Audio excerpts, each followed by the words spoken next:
সম্মানিত দর্শক শ্রোতা, আসসালামু আলাইকুম। তো আজকের যে ভিডিওটি দেখছেন এটি হচ্ছে গ্রামের একটি একতলা বাড়ি নির্মাণ কাজ চলছে। তো আসেন আমরা কিভাবে অল্প বাজেট দিয়ে মজবুত একটি বাড়ি করব। তো আজকের এই ভিডিও থেকে আমরা সেই তথ্যটি জানি এবং এই বাড়িটি কতটুকু জায়গার উপরে বাড়িটি নির্মাণ কাজ চলছে আমরা এই বিষয়টাই একটু ফলো করি। তো আসেন ভিডিওটি দেখতে থাকি এবং কথাগুলো একটু মনোযোগ সহকারে শুনতে থাকি। তো বাড়িটার দৈর্ঘ্যের দিকে জায়গার প্রয়োজন লেগেছে 35 ফিট, প্রস্থর দিকে জায়গার প্রয়োজন লেগেছে 28 ফিট। যদি আমরা স্কোয়ার ফিটে হিসাব করি তাহলে আসে 980 স্কোয়ার ফিট। যদি আমরা শতকে হিসাব করি তাহলে আসে 2 শতক 25 পয়েন্ট। তো খুবই অল্প জায়গার ভিতরে অল্প বাজেটের ভিতরে মাত্র 15টা কলমে উপরে আজকের এই বাড়িটির নির্মাণ কাজ চলছে। তো আসেন আমরা কিভাবে আজকের এই বাড়ির নির্মাণ কাজটি শুরু করেছি। তো বিল্ডিংটি 3 তলা ফাউন্ডেশন দেওয়া হয়েছে, মূলত বিল্ডিংটি 2 তলা হবে। তো দেখতে পাচ্ছেন যে আমরা কিভাবে গাঁথনি করে নিয়েছি। তো যে সকল ভাইরা আরসিসি পিলারের উপরে একটি একতলা বাড়ি করবেন, তো আসেন আমরা গ্যারেট বিম এবং নিচের কাজগুলো যদি এইভাবে করি তাহলে বাজেট কমায়ে খুবই মজবুত একটি বাড়ি আমরা করতে পারবো।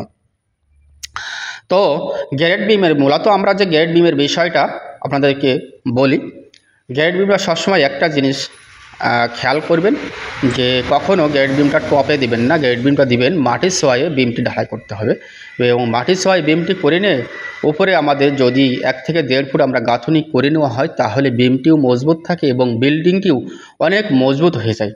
আমাদের তো গাঁথনি নিচে গাঁথলেও গাঁথতে হবে, বিমের পরে গাঁথলেও গাঁথতে হবে। তো আমরা সেই গাঁথনিটা বিমের উপরে গাঁথবো এবং বিমটি আমরা মাটি সোয়ায়ে নিচেই দেব, তাহলে দেখা যায় বিল্ডিংটি অনেক মজবুত হয়ে যায়। যদি আপনি ফাউন্ডেশন 2 তলা করছেন, ফাউন্ডেশন করেছেন, সেই ক্ষেত্রে বিমটি আপনি উপরে দিয়েছেন, আপনি 2 তলায় ফাউন্ডেশন করেন, বিমটি যদি আপনি নিচে মাটি ছোঁয়াই দেন সেই ক্ষেত্রে দেখা যায় ওই বিল্ডিংয়ে আপনি 3 তলা লোড দিতে পারছেন। সামান্য কাজের ডিফারেন্স, অল্প একটু ডিফারেন্সের জন্য আপনার দেখা যায় 1 তলা লোড ক্ষমতা বিল্ডিংয়ে বেশি নিতে পারে। তো এভাবে যদি আমরা কাজটি করে থাকি তাহলে অনেক সময় অল্প বাজেট দিয়ে একটি মজবুত একটি বাড়ি আপনি করতে পারবেন।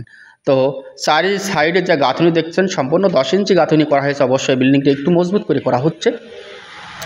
বিল্ডিংটি মূলত 3টা বেডরুম, একটা গেস্ট রুম, একটা ওয়েস্ট রুম এবং ড্রয়িং কাম ডাইনিং আছে। এটা হচ্ছে ড্রয়িং কাম ডাইনিং, এটা হচ্ছে গেস্ট রুম। প্রথম দেখতে পাচ্ছেন এটা হচ্ছে গেস্ট রুম। বেডরুম মূলত মাস্টার বেডরুম দেওয়া হয়েছে 3টা, 2টো টয়লেট, একটি কিচেন এবং ওয়েস্ট রুম একটা দেওয়া হয়েছে। তো অবশ্য ফ্লোর প্ল্যানটি দেখলে অবশ্য বুঝতে পারতেন, যার কারণে এই বিল্ডিং আমি ফ্লোর প্ল্যান দেয়নি, ফ্লোর প্ল্যান পরের ভিডিওতে দেবো অবশ্য। তো যে গাঁথনিগুলো দেখতে পাচ্ছেন গাঁথনি করা কমপ্লিট হয়ে গেছে। এখানে আমরা এখন বালি ভরাট করব, ভিট বালি ভরাট করে নিয়ে আমাদের ছাদের কাজটি করতে হবে।